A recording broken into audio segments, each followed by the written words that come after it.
কাহিনী শুরু হয় জনি নামের একজন মেকানিককে দেখিয়ে, যে একটি ছোট গাড়ির দোকানে কাজ করে নিজের জীবন কাটাতো। একদিন তার গার্লফ্রেন্ড বেথ তার কাছে আসে আর তাকে বলে, আমি তোমার সাথে ব্রেকআপ করতে চাই। বেথ এমন কাউকে চায় যে তাকে সারা জীবন পাশে থাকার ভরসা দিবে। আসলে জনি কখনো বিয়ে করতে চাইতো না, কারণ সে আজ পর্যন্ত কখনো তার বাবাকে দেখেনি। তার মনে হতো তার বাবা ইচ্ছা করে তাকে আর তার মাকে ছেড়ে দিয়েছে, আর এই ভয়ের কারণে সে কখনো নিজের পরিবার বানাতে চায় না।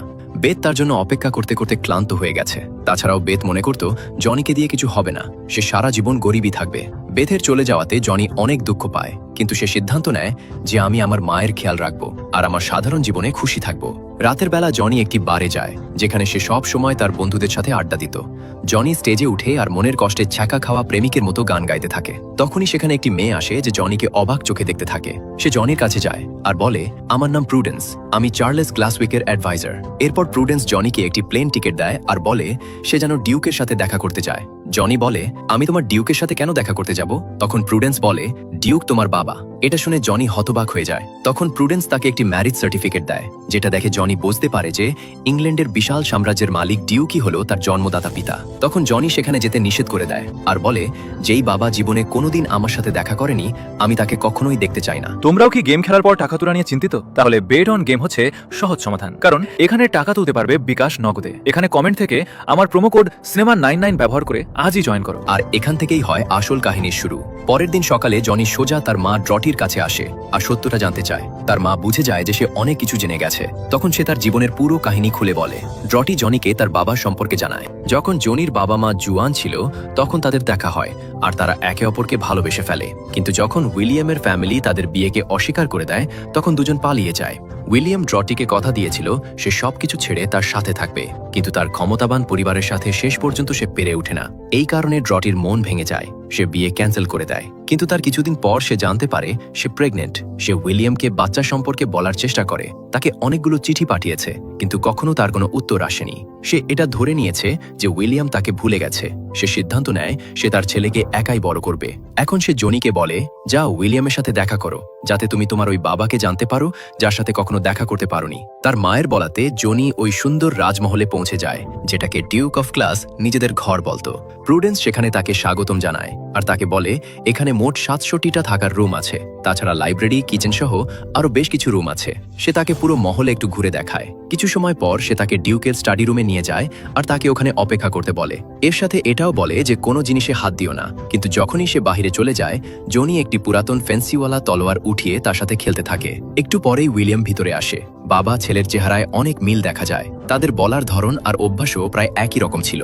জনি দেখে তার সামনে দাঁড়ানো লোকটি ওই পিতা যার সাথে সে কখনো দেখা করতে পারেনি। তখন পরিবেশ কিছুটা সিরিয়াস হয়ে যায়। উইলিয়ামের মনে হয় জনি এখানে টাকা চাওয়ার জন্য এসেছে, কিন্তু সে এটা জানতো না যে প্রুডেন্স তাকে এখানে ডেকেছে।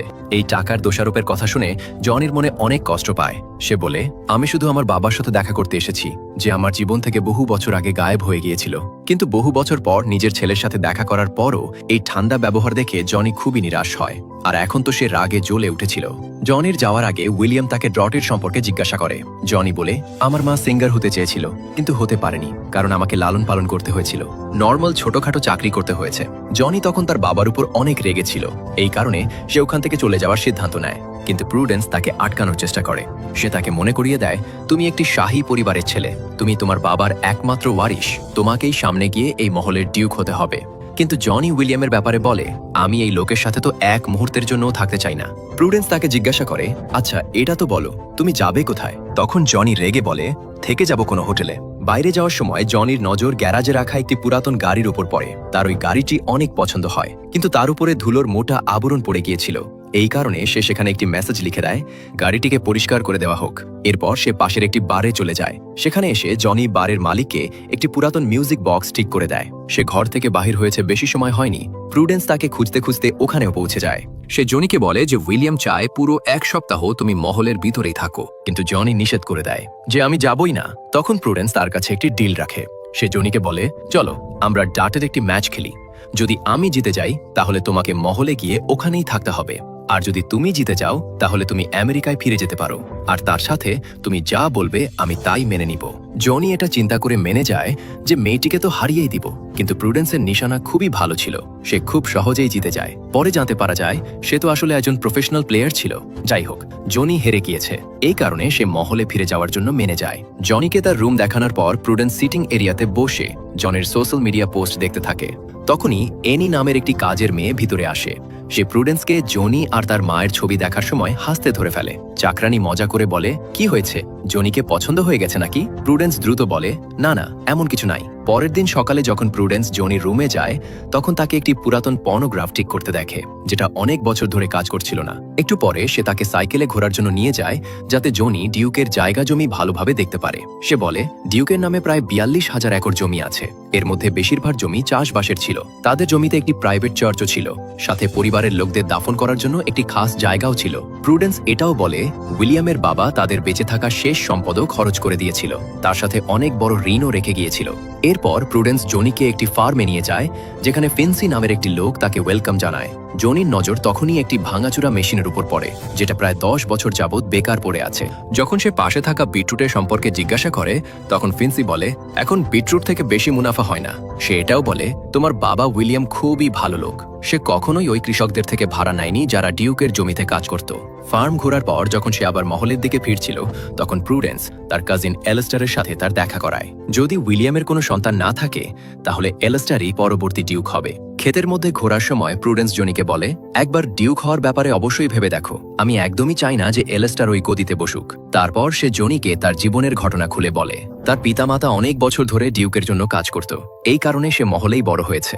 যখন সে শুধুমাত্র 8 বছরের ছিল, তখন তার বাবা মা একটি অ্যাক্সিডেন্টে মারা যায়। তখন আমাকে উইলিয়াম নিজের কাছে রেখে দেয়, আর একদমই নিজের মেয়ের মতো করে লালন পালন করেছে। আমাকে বড় থেকে বড় স্কুলে পাঠিয়েছে, যা আমি করতে চেয়েছি তা করতে দিয়েছে। এই কারণে প্রুডেন্স নিজের মন থেকে তার শুকরিয়া আদায় করে। সে চায় পরবর্তী ডিউক এমন কেউ হোক যে সত্যিই এর উপযোগী হবে, একদমই তোমার মতো। তখন দেখা যায় আজকে মহলে খাস মেহমান আসতে শুরু করেছে।